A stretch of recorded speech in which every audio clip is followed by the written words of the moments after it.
Hello guys, কেমন আছেন আপনারা? আজকে আমরা কথা বলবো একেবারে দেশপ্রেম, যুদ্ধ আর আবেগে ভরপুর সিনেমা বর্ডার 2 নিয়ে। যেটা শুরু থেকেই দর্শকদের টেনে নেয় সীমান্তের সেই ভয়ঙ্কর বাস্তবতা, যেখানে একদিকে জীবন আরেকদিকে মৃত্যু প্রতিদিন দাঁড়িয়ে থাকে মুখোমুখি। সিনেমার শুরুতে আমরা দেখি ভারত-পাকিস্তান সীমান্তের এক উত্তপ্ত এলাকা, যেখানে সৈন্যরা প্রতিদিন জীবন হাতে নিয়ে দায়িত্ব পালন করে। চারপাশে শুধু কাঁটাতার, গোলাগুলির ভয় আর এক অদৃশ্য চাপ যা সবসময় বাতাসে ভাসে।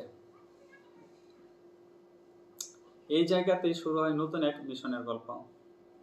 গল্পের কেন্দ্রবিন্দুতে আছে এক তরুণ অফিসার, যে প্রথমে সীমান্তে নতুনভাবে যোগ দেয়। তার চোখে আছে দেশপ্রেম, কিন্তু বাস্তবতা তাকে ধীরে ধীরে বদলে দিতে শুরু করে। সে বুঝতে পারে যুদ্ধ শুধু বন্দুকে না, যুদ্ধ মানসিকতারও আছে।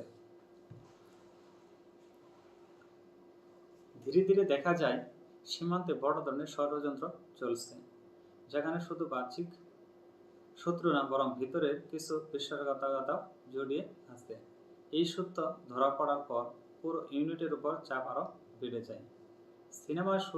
সিনেমার সবচেয়ে শক্তিশালী দিক হলো এর ইমোশনাল ব্যাকড্রপ।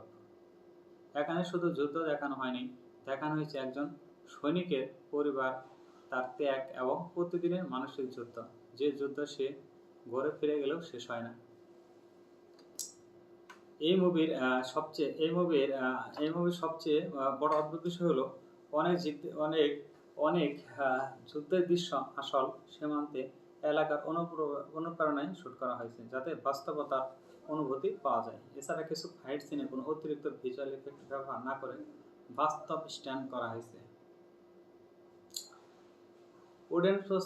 প্রশ্ন সবসময় একটাই, সত্যি কি যুদ্ধ শুধু সীমান্ত হয়, নাকি এটা মানুষের ভিতরেও চলতে থাকে?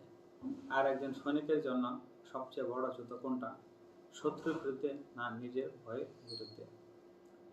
ব্যাকগ্রাউন্ড স্টোরি যদি বলি, এই সিনেমায় ধারণা এসেছে ঐতিহাসিক সীমান্ত যুদ্ধের অভিজ্ঞতা এবং সৈনিকদের বাস্তব জীবনের গল্প থেকে, যেখানে প্রতিদিন তারা অজানা বিপদের মুখোমুখি হয়।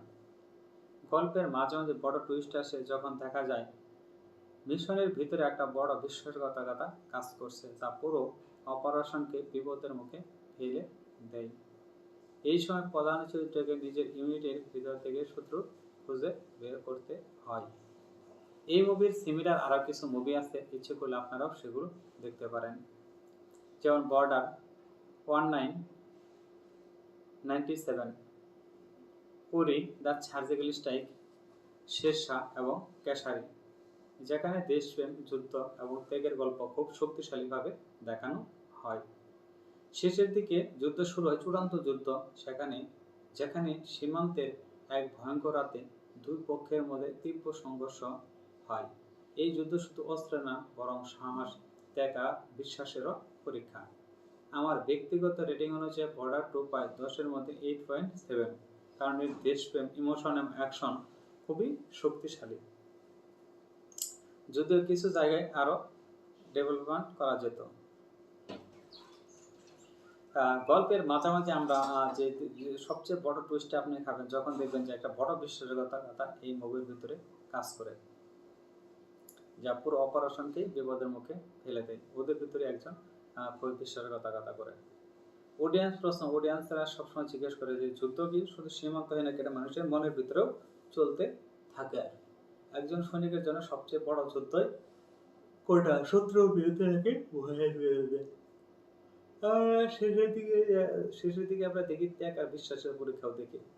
আমার ব্যক্তিগত রেটিং অনুযায়ী বর্ডার 2 আসলে 10-এর মধ্যে পায় 8.7, কারণ এর দেশপ্রেম, ইমোশন এবং অ্যাকশন খুবই শক্তিশালী। যদিও কিছু জায়গায় আরও ডেভেলপমেন্ট করা যেত। শেষে শুধু এটুকুই বলবো, বর্ডার 2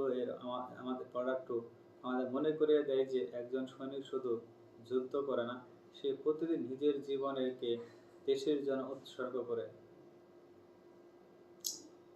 ভিডিওটি যদি আসলে আপনাদের ভালো লাগে থাকে, তাহলে আপনারা আমাদের এই চ্যানেলটিকে সাবস্ক্রাইব করবেন। আপনারা কোন জেলা থেকে দেখছেন, এরকম মুভি আরও পাওয়ার জন্য আপনারা আমাদের চ্যানেলের সাথে থাকবেন। এবং এই মুভিটি আমাদের সমাজে কেমন ইফেক্ট ফেলে, সেটি আপনারা আপনার মূল্যবান মতামত এই ভিডিও নিচে কমেন্ট করে জানাবেন। আপনার অডিয়েন্স প্রশ্ন যে সবসময় একটাই, যে সত্যি কি শুধু সীমান্তে যুদ্ধ হয় নাকি মানুষের মনের ভিতরেও যুদ্ধ হয়? ঠিক আছে?